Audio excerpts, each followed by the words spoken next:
দূরের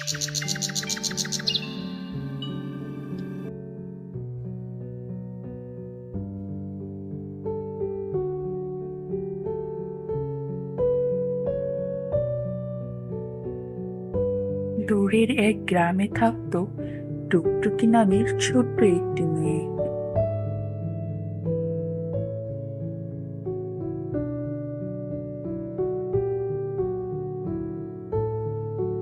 টুকটুকি ছিল মিষ্টি, বুদ্ধিমান এবং শান্ত স্বভাবের।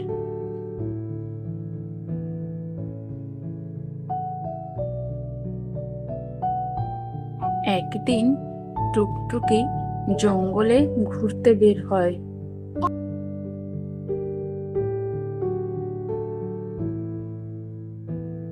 হঠাৎ সে দেখতে পেল একটা খরগোশ তার দিকেই এগিয়ে আসছে।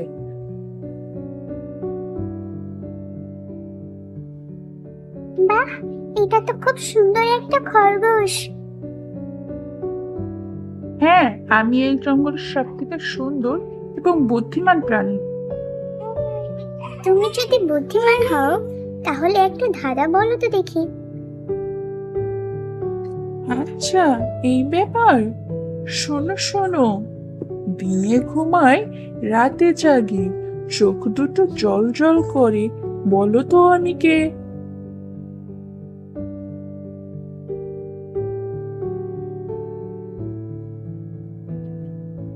আমি ধরে ফেলেছি, তুমি বলেছো পেঁচা।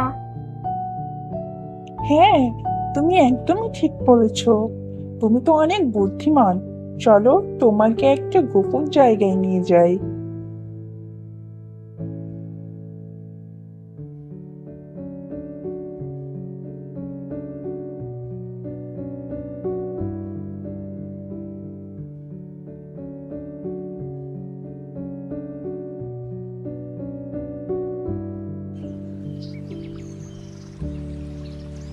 এই গাছে আছে জাদুর ফল।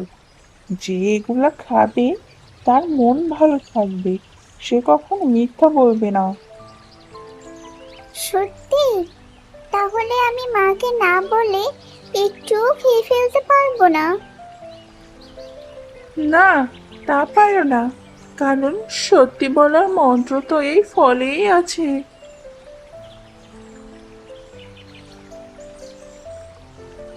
টুকটুকি সেখান থেকে একটু ফল নিয়ে বাড়িতে চলে এলো। বাড়িতে এসে সে তার মাকে পুরো ঘটনা খুলে বলল। সে তার মাকে বলে সেই জাদুর গাছ দেখাতে নিয়ে যায়।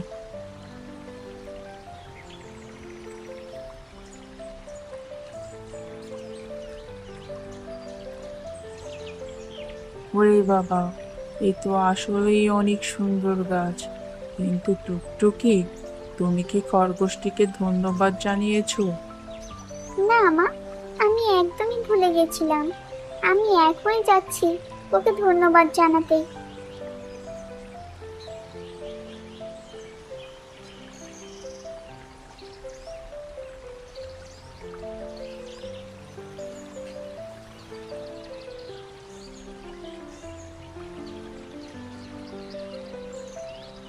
খরগোশ ভাই, তোমাকে অনেক ধন্যবাদ। তুমি তো আমার একজন নতুন বন্ধু হয়ে গেলে। তুমিও আমার সবচেয়ে ভালো বন্ধু। সত্য বলো আর সবসময় ভালো থেকো। এভাবেই টুকটুক শিখলো সত্য বলা সবসময় ভালো, আর কৃতজ্ঞতা প্রকাশ করা সবচেয়ে ভালো গুণ। তোমরাও শেখো আর টুকটুকির মতো ভালো বন্ধু হও। বাই বাই বন্ধুরা, আমার চ্যানেলটিকে সাবস্ক্রাইব করতে ভুলো না কিন্তু।